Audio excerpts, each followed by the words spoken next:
Dear students, welcome to Superior Group of Colleges Learning Management System। आज का हमारा chemistry का पहला टॉपिक है जिसमें हम एटम को डिस्कस करेंगे और उसके डिफरेंट प्रॉपर्टीज को देखेंगे। नो सबसे पहले देखते हैं कि ये एटम है क्या। Atom is the smallest particle of an element that can take part in chemical reaction. This is the smallest particle that can take part in chemical reaction. जैसा कि देखें, hydrogen reacts with oxygen to form water. Carbon और oxygen मिलते हैं तो carbon dioxide बन जाता है। तो एटम स्मॉलेस्ट पार्टिकल है जो केमिकल रिएक्शन में पार्टिसिपेट करता है। एटम दो तरह के होते हैं, एक जो इंडिपेंडेंटली एग्जिस्ट कर सकते हैं, मींस उनको दूसरों से इलेक्ट्रॉन शेयर करने की, दूसरों को इलेक्ट्रॉन डोनेट करने की या दूसरों से इलेक्ट्रॉन गेन करने की कोई जरूरत नहीं है। क्यों जरूरत नहीं है? Because there valence shell is complete. जैसा कि नोबल गैसेस हैं, उनका वैलेंस शेल कंप्लीट होता है। वैलेंस शेल कंप्लीट है तो नोबल गैसेस को किसी से रिएक्शन करने की कोई जरूरत नहीं है। दूसरी हमारे पास टाइप है वो एटम जो इंडिपेंडेंटली एग्जिस्ट नहीं कर सकते। ये कौन से एटम होते हैं? ये वो एटम होते हैं जो नोबल गैसेस के अलावा बाकी सारे हैं। जैसे नाइट्रोजन है, can not exist independently. Nitrogen को किसी ना किसी से रिएक्शन करना होगा। नाइट्रोजन को अपना वैलेंस शेल कंप्लीट करना होगा, या तो किसी से इलेक्ट्रॉन लेने होंगे या किसी से इलेक्ट्रॉन शेयर करने होंगे। तो हमारे पास दो तरह के एटम हो गए, जो इंडिपेंडेंटली एग्जिस्ट कर सकते हैं और जो इंडिपेंडेंटली एग्जिस्ट नहीं कर सकते। Dear students, atom smallest particle है। अब हम देखते हैं कि एटम कितना स्मॉलेस्ट हो सकता है, उसका साइज, उसका डायमीटर, उसका मैस कितना हो सकता है। डियर स्टूडेंट्स, एटम इतना छोटा होता है कि हम उसको नेक्ड आई से ऑब्जर्व नहीं कर सकते। हम नेक्ड आई से उसको नहीं देख सकते। नंबर 2, हम इसको ऑप्टिकल माइक्रोस्कोप से भी नहीं देख सकते। एटम बहुत स्मॉल होता है। ऑप्टिकल माइक्रोस्कोप तो 500 नैनोमीटर या इससे ऊपर वाली चीजों को दिखाती है। एटम का साइज तो बहुत स्मॉल है, 500 नैनोमीटर या इससे अबव दिखाती है। ऑप्टिकल माइक्रोस्कोप 500 नैनोमीटर या इससे ऊपर ऊपर दिखाती है, लेकिन एटम का साइज तो बहुत छोटा है। तो फिर कितना छोटा है? इतना छोटा है कि एक फुल स्टॉप में 2 मिलियन एटम आ जाते हैं। 2 मिलियन 20 लाख। एक फुल स्टॉप में 20 लाख एटम आ जाते हैं। एटम का साइज इतना छोटा होता है, स्मॉलेस्ट पार्टिकल। एटम का अगर हम डायमीटर देखें, उसका साइज देखें, तो वो सिर्फ 0.2 नैनोमीटर है। बहुत छोटा है। 0.2 नैनोमीटर। एक नैनोमीटर बराबर होता है 10⁻⁻⁹ मीटर्स के। अगर हम एटम के मैस की बात करें तो हमारे पास तो ऐसा कोई बैलेंस ही नहीं है जिससे हम एटम का मैस निकाल सके। हमारे पास ऐसा कोई बैलेंस नहीं है। क्यों? क्योंकि एटम का साइज बहुत छोटा है, इसका मैस बहुत कम है। कितना कम है इसका मैस? 10⁻⁻27 से 10⁻⁻25 किलोग्राम की रेंज में आता है। तो फिर हम मैस कैसे निकालते हैं? फिर हम मैस उसका कार्बन 12 से कंपेयर करके निकालते हैं। कैसे? इंशाल्लाह हम अपने आने वाले लेक्चर्स में देखेंगे। ना हम नेकेड आई से देख सकते हैं, ना ऑप्टिकल माइक्रोस्कोप से देख सकते हैं। तो फिर एविडेंस क्या है कि एटम एग्जिस्ट करता है, एटम है? इसके लिए हम यूज करते हैं इलेक्ट्रॉन माइक्रोस्कोप। इलेक्ट्रॉन माइक्रोस्कोप में एटम को ऑब्जर्व किया जा सकता है।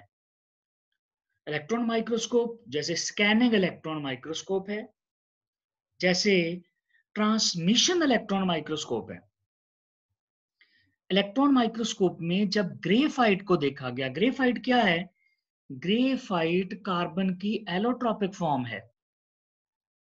जब ग्रेफाइट का एक पीस इलेक्ट्रॉन माइक्रोस्कोप में रखा और फिर उसको 15 मिलियन टाइम्स मैग्नीफाई करके देखा, बड़ा करके देखा, then we see layers of atoms.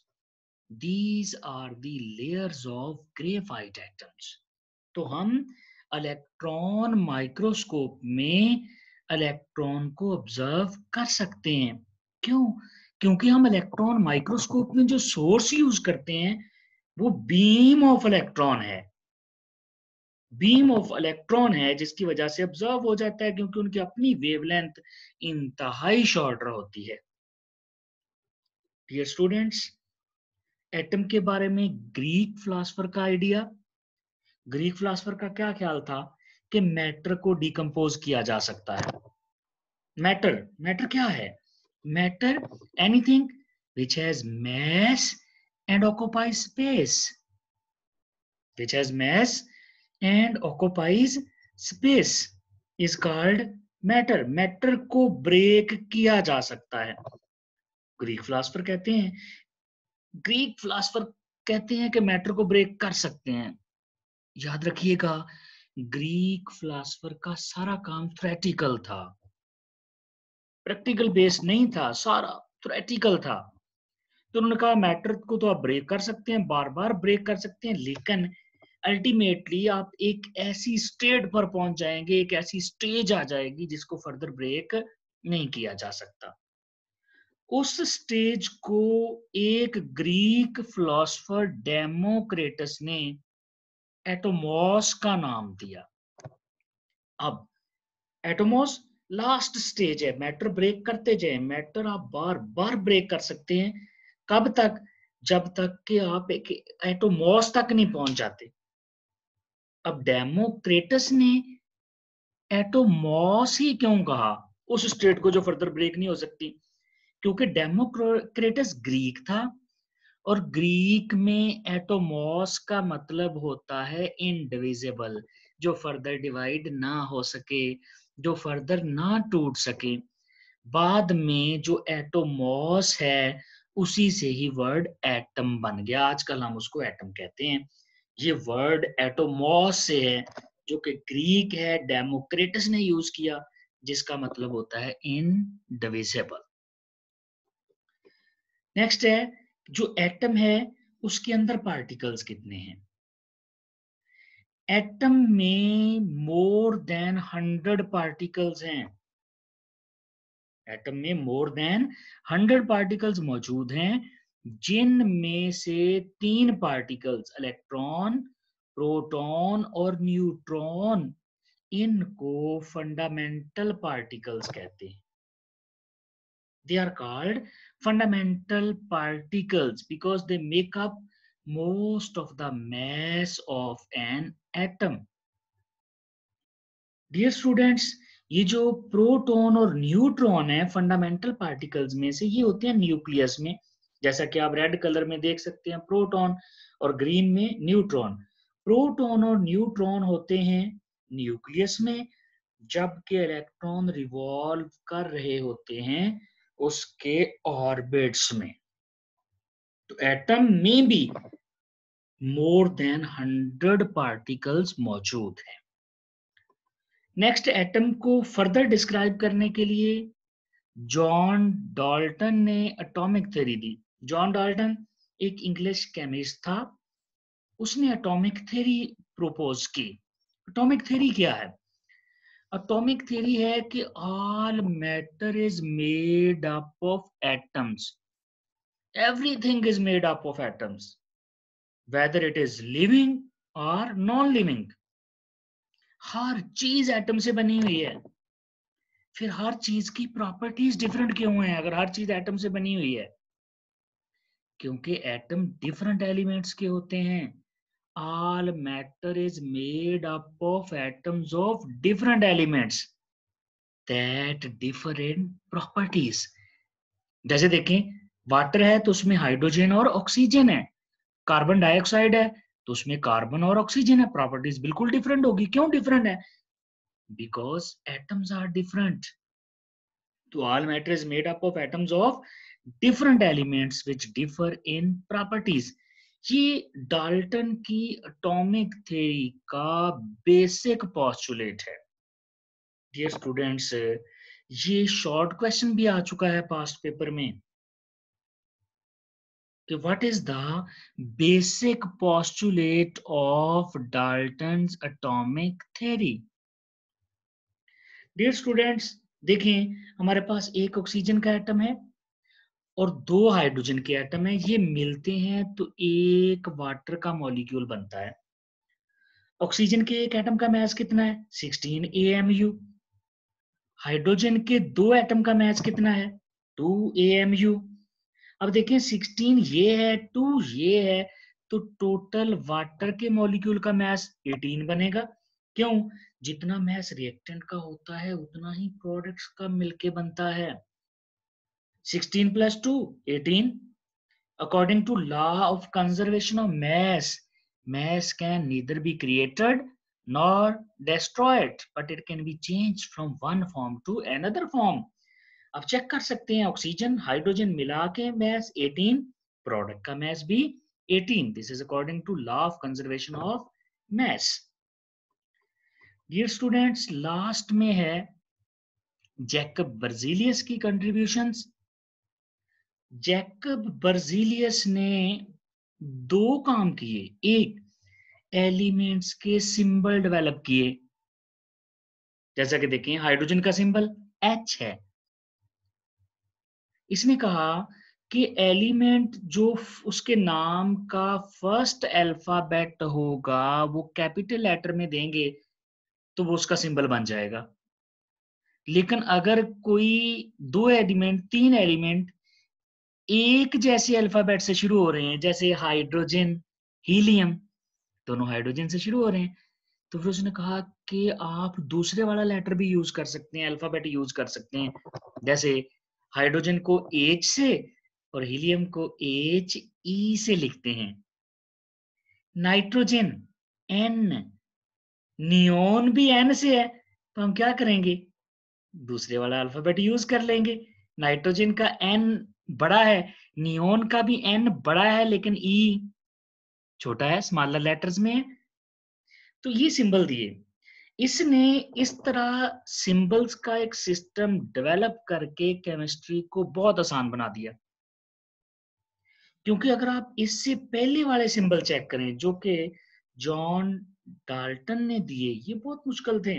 आप हाइड्रोजन का सिंबल देखें, आप कार्बन का सिंबल देख लें, ऑक्सीजन देखें, इसके साथ साथ आप मरकरी का सिंबल देखें, गोल्ड का देखें। इसी तरह ना सिर्फ एलिमेंट्स के बल्कि कंपाउंड्स के भी सिंबल्स थे। तो अब तो बिलियंस कंपाउंड बन चुके हैं। अगर डाल्टन वाले एलिमेंट्स के सिंबल यूज करें तो हम इतने ज्यादा सिंबल एलिमेंट्स के और कंपाउंड्स के याद ही नहीं रख सकते थे। और फिर जब for example 1 lakh, 2 lakh, 3 lakh compound बन जाते तो नेक्स्ट तो सिंबल देना ही इंतहाई कॉम्प्लिकेटेड हो जाता। अगर डाल्टन को फॉलो करते, मुख्तलिफ किस्म की शेप्स बनाते, तो बेrzelius ने ये काम बहुत आसान कर दिया। दूसरा कंट्रीब्यूशन, बेrzelius ने एटॉमिक मैसेज दिए एलिमेंट्स के which are very close to the modern values। इसने मेथड कौन सा यूज किया था? इसने वेपर डेंसिटी मेथड है वो यूज किया था। आजकल तो लेटेस्ट इंस्ट्रूमेंट है, मशीन्स आई हुई हैं जो हमें एटम की कैरेक्टरिस्टिक्स बता देती हैं। तो डियर स्टूडेंट्स, ये जो जैकब बर्जीलियस की कॉन्ट्रीब्यूशंस हैं, ये पास्ट पेपर में एमसीक्यूज में आई हुई हैं 2 दफा। एक दफा आया कि who gave symbols of atoms, किसने एटम के सिंबल दिए, और दूसरी दफा आया हुआ है कि जैकब बर्जीलियस की कंट्रीब्यूशन के बारे में एमसीक्यू है। तो ये इस लेक्चर में दो चीजें इंपॉर्टेंट हैं। एक, what is the basic postulate of Dalton's atomic theory, और दूसरा जैकब बर्जीलियस की कंट्रीब्यूशंस। ये था स्टूडेंट्स आज का टॉपिक। नेक्स्ट टॉपिक में इंशाल्लाह हम डिस्कस करेंगे मॉलिक्यूल क्या है, और फिर मॉलिक्यूल की टाइप्स कौन कौन सी हैं। Thank you very much.